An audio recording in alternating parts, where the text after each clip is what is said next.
Hello and welcome. You're watching The Big Picture with me, Ishan Russell. Tonight, we talk about foreign direct investment. India today issued a press note to activate the recent changes in the FDI policy that liberalized the rules for foreign investment considerably. Prime Minister Modi has also been highlighting increased FDI inflows to attract more investment into the country. But the question, though, is in absolute terms, how much are the FDI inflows and are the trends in those inflows indicative of FDI being viewed as the defining route towards better growth? Now, there are also political and ideological questions that the country has been facing over FDI. And tonight, we'll be putting these questions to Himangshu, a senior assistant editor of the Economic Times, Tapan Kumar Sen, a Rajya Sabha member of parliament from the CPIM, Gopal Krishna Agarwal, national spokesperson of the BJP, and Professor Santosh Mehrotra from JNU. Thank you all of you for coming in. Himangshu, I'll start with you in terms of just the FDI experience, because in terms of just figures can be read in many ways, whether the inflows have increased or not, and how significantly have they increased. But in real terms, in absolute terms, how has India handled FDI? How much FDI has come in? And is it really the route for India? See, FDI is doing reasonably well this year. I mean, there's no doubt about it. I mean, I will not be able to recall the precise numbers, but I mean, the numbers which have been coming out, there's been a good amount of FDI coming in. Right. The second part to your question is this the only route? You know, there are two things to it. If at any stage government says that we want to depend on FDI only, that is wrong. I think India is severely starved of investment just now, of all kinds, public, private, domestic, foreign. So, you know, if FDI is coming, it's very good. One of the concerns of the economy, which everybody acknowledges, is that there's not enough private investment happening from Indian companies. You know, many of them have got spare capacity. Many of them don't know what to do with their loans. There are all kinds of problems. So in this environment, any kind of investment is welcome. You know, when you are starved of investment and you need foreign exchange, this debate of whether domestic is good or foreign is good does not come. Right. It is only if there's all-round investment happening, and if somebody tries to say, let's have one and not the other, that is when this question will come. Okay. Yeah. And in terms of the message that is being sent across, Professor Mehrotra, I'll come across to you, because as far as the larger question of FDI is concerned, right now it really dominates media headlines everywhere. Now, do you think enough is being done to boost even public investment or even domestic private investment, or the focus is too much on FDI and FDI is not that big a savior? Okay, you've asked many questions, so give me a little bit of time. Sure. First, let me add some numbers to what Himangshu was saying. In the last financial year, meaning 14-15, we've had $44 billion worth of FDI. And in the preceding financial year, 13-14, it was $36 billion. So there has been a slight increase. Right. But the point is that in the last 6 to 7 years, on average, the inflow has been of the order of about $35 to $45 billion. So what the increase that we have seen in this past financial year is not any significantly higher than the trend rate. I mean, that's point one. Point two, Himangshu is absolutely right. First, domestic national private investment must grow. That's when it's likely that foreign direct investment will grow. But you see, private foreign investment is not picking up, partly because it has taken some time for the government to get its public investment growing. Right. Now, public investment has begun to grow, and that's good news. I mean, many road projects have been awarded and several others. But you know, it'll be some time before the money begins to actually flow. And it's fairly well known sort of Keynes-based analysis that public investment tends to crowd in private investment. However, it will take some time before that happens. But to your larger question, is the media, pink media in particular, but also electronic media, isn't it too focused on FDI? Well, you know, we do need reforms in FDI policy, but you know, FDI in a large country like ours cannot play a very big role.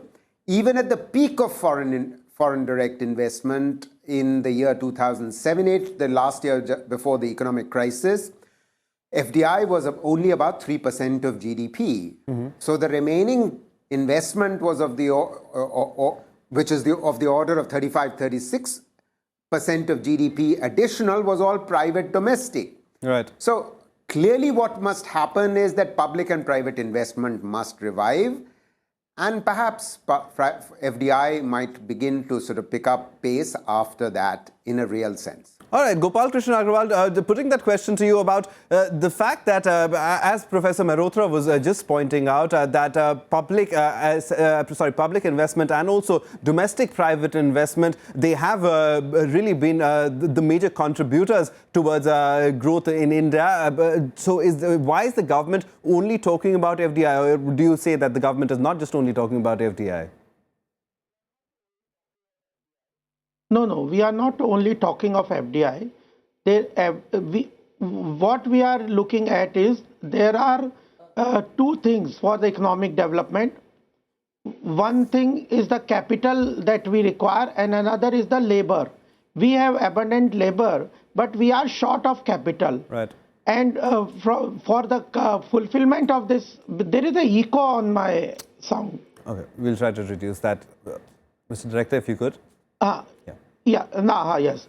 So what I want to tell you is that we need lot of investment for the catalyzing our economic growth. We are looking for the domestic investment, but domestic investment will not come till the demand grows up, and demand can grow from the public investment, PSU investment or government spending. The government is short of resources, as we had lot of deficit in the current account and the fiscal account deficit, and the economy was under the inflation. Therefore, the government, there was to be reduced liquidity in the system. Therefore, we went for the FDI. We have to look for all the three investment criteria which will create demand and pull the catalyze the economic development and manufacturing sector or infrastructure development. All these issues can take place when there is investment from foreign countries, investment grows from the domestic industries, simultaneously government does its investment in the infrastructure. Right.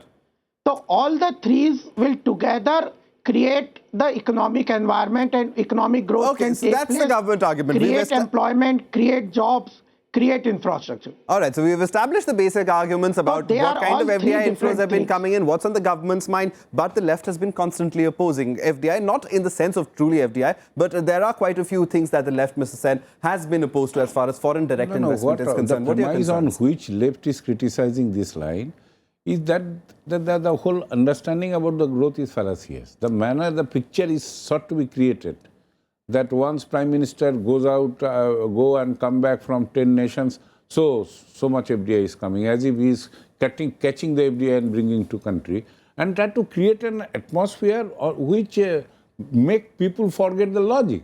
Okay. It is an established fact. I think all economists of all school will accept that a country like India cannot grow only by FDI unless domestic investment grows, and the ground is created for the domestic investment. That means the people's purchasing power must expand. Okay. And on that, a focused initiative by the government is required, so that maintains, the demand generation maintains. After this government earlier placed one budget. The focus of that budget is to squeeze the market, get the people's purchasing power dormant. And investment, any investment, is a function of the return on the investment prospect of that. Now, as on date, during last 1.5 years, every indicator shows that it is a discouraging feature, every economic indicator. Even from September to October, your manufacturing growth has plummeted like anything. The index of overall industrial production has plummeted. Unemployment is expanding. Right. So, and we are cutting down drastically the allocation because of our anxiety over containing fiscal deficit. Right. But in taken together, there is that the investment is getting discouraged, the investors. Whatever concession you may give, however increase the cap, this is not going to come unless this situation is improved. Okay. And for that, what is required to be prioritized instead of making announcement even without a cabinet meeting? What is required to be done is to focus on creating domestic capacity, ensuring capacity utilization of the domestic industry is number one. Right. And number two, creating domestic demand, domestic purchasing power, and focus on people so that they can they can generate effective demand in the market. All right. I think that is the basic functioning which is been constantly being not only neglected, but every action of the government is leading to its erosion day by day. Okay. So even if you give open door and full door, why 49? Make it 100%, Yeah. even there will be a limit to coming. All right, And another point, let me say, you must have your priority. I don't understand why in the media, news channel, radio, FDI should come. Okay, fair enough. Is that, You're saying it's more attempt to manage headlines, if I would use Mr. Arun Shori's words in that. But Mr. Himangshu, what's the fact is that it's also investment is very sentiment driven. The fact that India is doing well, if that is not, if money inflows are coming in, that would spur domestic investment as well, won't it, from the private sector? Yeah, it makes a difference. See, in terms of investment, there are two different parameters. One, the domestic investment. See, Indian corporates, many of them are in a very bad shape in terms of their balance sheets are concerned. Many of them had invested assuming double-digit economic growth for many years, and actually the opposite had happened. Okay, so this is, it's a part of business risk you take, and you are left with huge debt. There's enormous stress on the banking system. And I think what the RBI governor and the government is trying to do is to de-stress these aspects. Right. You cannot be taking off on a rapid economic growth if your banks are not in order, many sectors are in problem. They are being sorted out slowly, like Discom reforms package. Yes, it's still work in progress. We have to see how it unfolds, but it is being done. The airlines have started to do better. So I think lots of little dots are coming together for a bigger picture. The other thing you need to consider is the global economy. Indian economy today is much more globalized than it was earlier. The international economic picture is not rosy at all. China is not doing well. Europe is not doing well. US sometimes does well, sometimes not as good as people expect. In this kind of a global environment, if you look at many emerging countries, their currencies have been falling sharply against the dollar. In a relative sense, rupee has actually appreciated a lot, which then puts pressure on exports. And then comes the debate, if you want to counter that, should you do it by becoming more competitive with better infrastructure and various things, or should you do it by depreciating your currency, which will lead to inflation, and again you lose that advantage. So it's a very mixed, very complicated kind of a picture. Right. Domestic investment, I will repeat, is of paramount importance. Even if you recall industrial revolution and all, one of the reasons England did it so well was it had a huge domestic market and a lot of domestic investment. So all that is there. But right now, when you're not getting domestic investment because of the corporate balance sheet reasons, bank stress reasons, whoever is investing, Indian, foreign, welcome it. Okay. Yeah. Mr. Agarwal, you wanted to come in. I'll quickly let you make that point before I go ahead with my next question. And I agree with the speaker just now, because actually we are not saying that domestic investment is counterproductive. We are for domestic investment, but we have to look after FDI also. And the banking sector is the weakest link in our investment criteria. At present, our banking sector is completely stressed. There we have a lot of NPA. Unless that recovery takes place in the banking sector, and that will come through unlocking of many of the projects which were held up because of whether in the road sector or in the power. So I think the economy, we should see the economy in the larger picture, where domestic investment has a role. It is important. Government spending is important.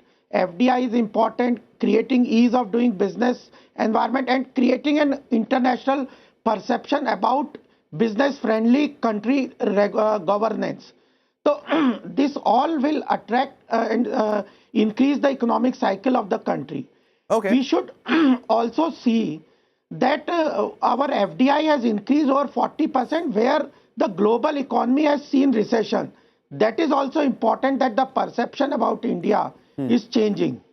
All right, you're saying the perception about India is changing, and Prime Minister Modi certainly is selling that perception, hard selling that perception. But Professor Mehrotra, as far as Prime Minister Modi's pet project Make in India goes, of making India a global manufacturing hub is concerned, now in terms of FDI, it's just money coming in. As far as technology transfer, as far as other things are concerned, because in my reading, what I learned was the fact that many a times money comes in and a technology or the company that's investing in India is taking back that money, saying that that was for royalty use of that particular technology. So in that sense, do we have enough caps and caveats in our liberalization of these sectors?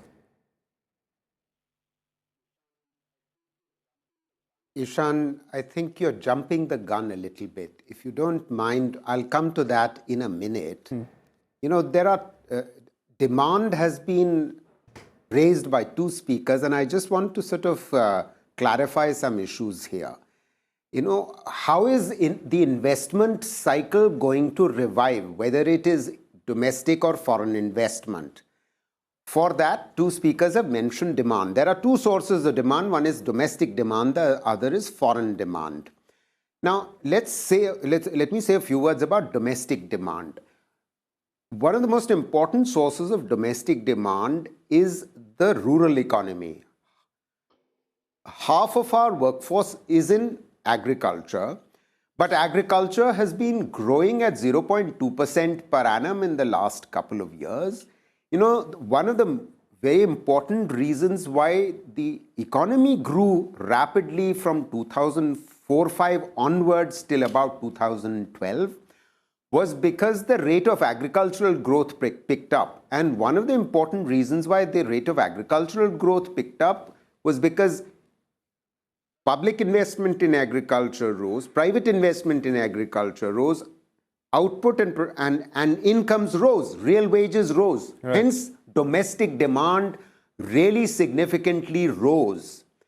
That's what led to manufacturing growth being sustained for a significant period of time. That's how we had that dream run in terms of growth in the economy between 2003-04 and 11-12.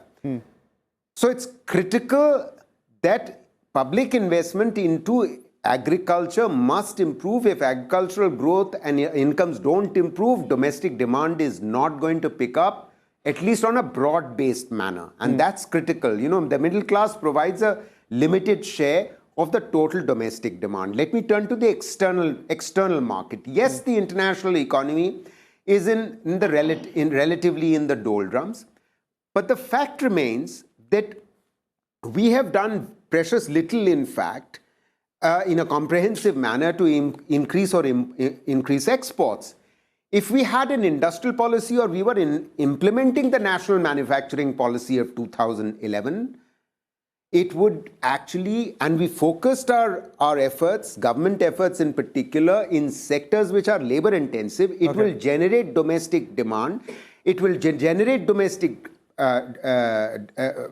jobs, but even more importantly, the labor intensive sector will be able to export more, whether it is leather or textiles or garments and so on. So, you know, when the international economy is in relative doldrums, exports are not growing. It's critical that the government focuses its attention on those labor-intensive export sectors, which can, in a couple of years' time, begin to give us rapid export growth. So that should be the strategy: manufacturing policy and industrial policy, which we haven't had for 25 years since independence. So while, you know, ease of doing business is good, it's important, but it's not enough. We need to have the kind of industrial policy that East Asian economies had, that China had, which enabled them to generate manufactured exports, labor-intensive exports, which reduced poverty because it generated jobs. It generated jobs and it raised wages. That's the strategy. Okay, Mr. Sen, the interesting point over there about rural wage growth and the fact that that is the real cause for worry. Now, with the government saying that trying to make India a manufacturing hub with Make in India, there is an effort to absorb a lot of disguised unemployment that exists in the agricultural sector, perhaps. And in that sense, FDI would be perhaps one of the best routes to get in the best technology to get India moving faster in terms of the manufacturing. Won't you agree? The thing is that technology transfer is not automatic with FDI. And the character of FDI flow during last 10 years, if anybody scrutinizes, very little technology has come. Yeah. Very little technology has come. Whatever new technology was generated, either you have developed by Indian researchers, or you have to straightaway purchase technology with a heavy cost. If you go for the electrical equipment sector, we purchase technology. And a part we ourselves developed. That is the history of the technology development issue, if you really. So it is not automatic that FDI will bring in this 21st century. Yes, in the earlier 60s, FDI brought technology, Right. our initial phase of industrialization. So that is not an automatic thing. This is number one. Number two, I fully agree with the formulation made by Mr. Mehrotra. Number one, how do you expand your demand? By leaving away 65% of your population who are depending on agriculture. You agree or don't agree, that is the burden on us. Right. And they are now migrating because agriculture is not remunerative. The price, procurement price even does not match the cost of production. So they are migrating not to be absorbed in the urban economy and join the vast army of unemployed. And this vast army of unemployed is being utilized by the industrialized to bargain with the existing worker to keep their wage level down. And in fact, if you go through, again you scrutinize the growth of wages during last 10, 12 years, actually there was a fall in real terms. Right. Maybe in money terms it has increased, but in real terms there is a fall. So all these factors need to be addressed with priority. Okay. If any investment optimism is to be translated into reality, these are the issues. And here you are doing just opposite. If you see in the last budget, your ICDS, these are the major point of your health in the midday meal. You are drastically curtailed the Okay, so you're saying allocation. social sector spending is... Then your health sector, you have drastically cut the spending with an assumption that private sector will be taking over, but that is not reality. Okay. That has not happened at all. And that, Himangshu, what also leads to a question, as Mr. Sen was also pointing out, about the nature of the money that is coming into India, about the FDI. For example, in the construction sector, that has been recently liberalized further. In that, many say that is just Indian black money coming back and being invested over here. So is that, in terms then, the best policy to have as far as making that sector, which is critical for economic growth? See, I can't comment on many people saying that this is actually black money coming back. Yeah. You know, there has to be some basis of that. Okay. I'm not saying this is necessarily white money or black money. So I'm really not in a position to... As long as there's money coming into the country. But I wanted to make a different point, Okay. apart from your question, about the agriculture. You know, agriculture in terms of GDP is not too big. I think it's in the teens, 15, 16, 17, somewhere there. But it is certainly very important. I think 2/3 of the population depends on it. And, you know, for the first time in many, many years, and maybe only a couple of times in a century, you've had 2 successive bad monsoons. Not only that, between the 2 monsoons, you know, when you had the winter crop, that was destroyed, damaged heavily by hailstorms and all kinds of weather. So there is acute rural distress just now, and that is reflecting in economic sentiment, whether people like it or not. You know, I don't think the Indian agricultural sector has seen this successive crop failure. One Kharif, then Rabi, and then Kharif again. It's not complete crop failure, but there is distress. You know, if a farmer has planted, it doesn't rain, and he has to replant, he has lost money. So once he replants, it will be a less remunerative crop or something else, which will add up in terms of million tons. But farmer does not get that price. You know, if instead of rice he has to plant dal, then you know things are different. So this is a sad state of affairs, but this is also, you know, sets you for a very good takeoff the moment you get 2 good seasons again. Right. So I have optimism there for the future. Okay, optimistic about the future. Come I on, just have time for agriculture. final comments. Professor Mehrotra, coming to you first. Yeah, Gopal, you wanted to come in? Ishan, Then can I'll give the final word to speak on Professor agriculture? Mehrotra. Yeah, go ahead. What I want to tell you this, I agree that agriculture sector is very important, and our 65% of population is dependent, contributing to only 15-20% of the GDP. Unless that improves, our economy may not go very fast. But how do you improve agriculture sector? You need to build infrastructure in the rural areas and create employment, alternative employment to the agriculture sector where there is disguised employment and underemployment. So I think we need to create infrastructure in the rural areas. Only 16% of our land area is irrigated. We need to create irrigated areas, and all this will require investment from the government side also and from the private and other sectors. So I think agriculture sector improvement can only take place when we create infrastructure in the rural areas and create alternative employment, bring less number of people dependent on You made your point. alone agriculture sector, then only their conditions will improve. All right, you made a point about increasing public investment and both private sector investment. Now, how that is going to happen is a question mark. And Professor Mehrotra, I'll give you the final word, because FDI, the way forward from here, is what we are calling our discussion today. And it seems that the government certainly is in a mood to open up a lot more sectors, try to get in a lot of foreign capital flows. But is that necessarily moving in the right direction? Where do you see this headed? If I could ask you to gaze into your economics crystal ball. Well, there's no question that we need more foreign direct investment, but we should have it on our terms. That's the way forward. But I want to correct some factual errors that were made in the previous discussion. You know, it's not that 16% of our agriculture is irrigated. Some 40% of our agriculture is irrigated. And it should be much more, so more public investment should go into agriculture, and that I had emphasized earlier if demand is to be increased. And 65% of our workforce is not in agriculture. Only 49% of our workforce is in agriculture, but that's still half of the workforce. So it's absolutely critical that, you know, in the current phase of development, the focus should be on generating domestic demand. And of course, we should continue to improve our ease of doing business. Of course, we need to reform the sectors which might bring in foreign direct investment. But let us not be too optimistic about FDI flowing in an absence of domestic public and domestic private investment cycle picking up again.